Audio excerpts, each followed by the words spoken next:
Pulis para yaman po ka rin kalalamigan. Kaya tinayan ako na yung parang pulis, malyari yan naman ka rin kababayan. Anya ko inaustig, PNP, pagmamahal ng paglilingkod. Minsan pa, sa pagtaya ko, ikinatanong 800 Councilor, number 13, Kim Balota, Crisata, Chris, Bagabagal.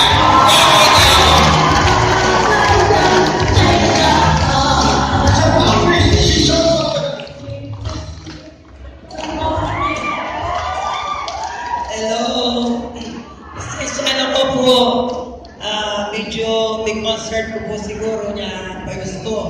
So, bibigyan ko yung mga payabang. Kongan, Barangay Conception. Kaya po nga limang barangay at sumang po gini. Kaya po kapila na kaya bibigyan. Pauna na po bigyan ng governor. Bigyan na po din po PM kaya baby. At saka po rin kaya baby konsyal. Bibigyan po yung mga payabang niya kayo. Yan po, Chris ni John Makapagal, at dati ko pong police major, retired ko po.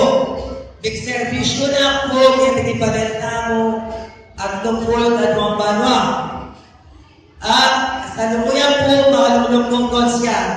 Ngayon po, ikanamo pong committee and conseil at doing peace and order. Yan po, ipinatutukan ko. Malipatan ko inyong lokay ang namong presidente. Kaya po, first advocacy in war against illegal drugs, criminality, at saka po corruption. So, illegal drugs po yan, kanang po pinatutukan. Ikerna po presidente, inorderaning Chief PNP. Para po mag-long stand off land. Dapat po ikan off land to ham. Nunggunganin, pepanin po, palipatan ng national down to local level para po rin kapulisan. Kaya bigla po, mag-long stand po, nakatuwan po rin pala. Para po rin kinatamong gagamit illegal drugs, then na pumpuser, ila po rin kami rehab. So, din po kaya po rehab and reform. So, mapilong polusyon.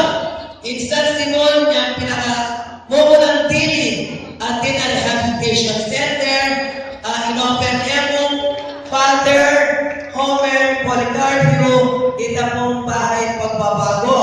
Ito po, may mestra sa inyo na tempula. At wala po, di kami nagtapang rehabilitation center, apin po itang bahay pagbabago, ay bahay silangan, kaya po kay Barangay Santo Niño.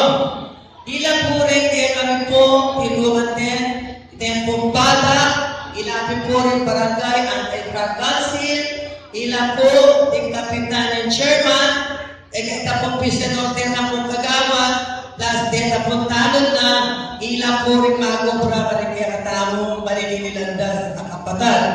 Kaya po yung municipal anti-drug council, yung MADA, yan po chairman ng kaya katamang Mayora, yan po yung Benko Brandy, para po kasama na rin kaya katamang DSWD, hindi ING, yung kaya katamang doktora, ilang po yung mag-conduct spot drug, ila po rin mag-conduct spot testing. So, tempo, itang salta, positive yung kapulisan niya na pumbala ka dito. So, siguro po, ikinatamo pa rin na may pinahin niya gusto.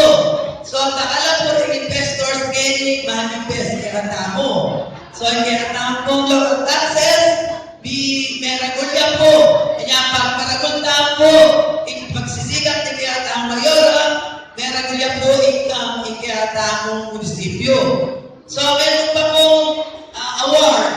Kaya pong National Anti-Drug Council.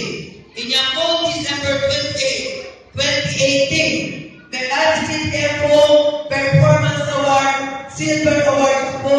Dati po, ikilang itinggap kalita, San Simon, ang mubong po inaraya amo po i-awardan. So, pag pagkaroon po kayo, kapulisan, ako po peace in order, era po tinok ng magobra. Ita po siguro ang itsyo na tekiratan kapag ang reform at yun po kikarelang pibalik-balik, kaya din anong po rin kanilang pamilya. So, ito na po, susunod po, ikrisan na si John Makapagan, sana po ang aliwan, kaya din na po rin ang bilang party, ikan po, number 13 po, Chris Makapagan. So, tatawag ko salamat, at least po, alam kayo mo bravo, pag-atutuan may pagpapasipayo, susunod po. So, salamat po, gustahan po aliwan, number 13, Chris Makapagan.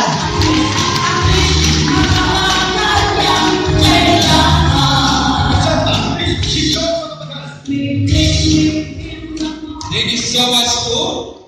O yan po, may peace and order. Ay sa tao po, i-host siya, Chris Makapagan. Pero mga tayo po ulit.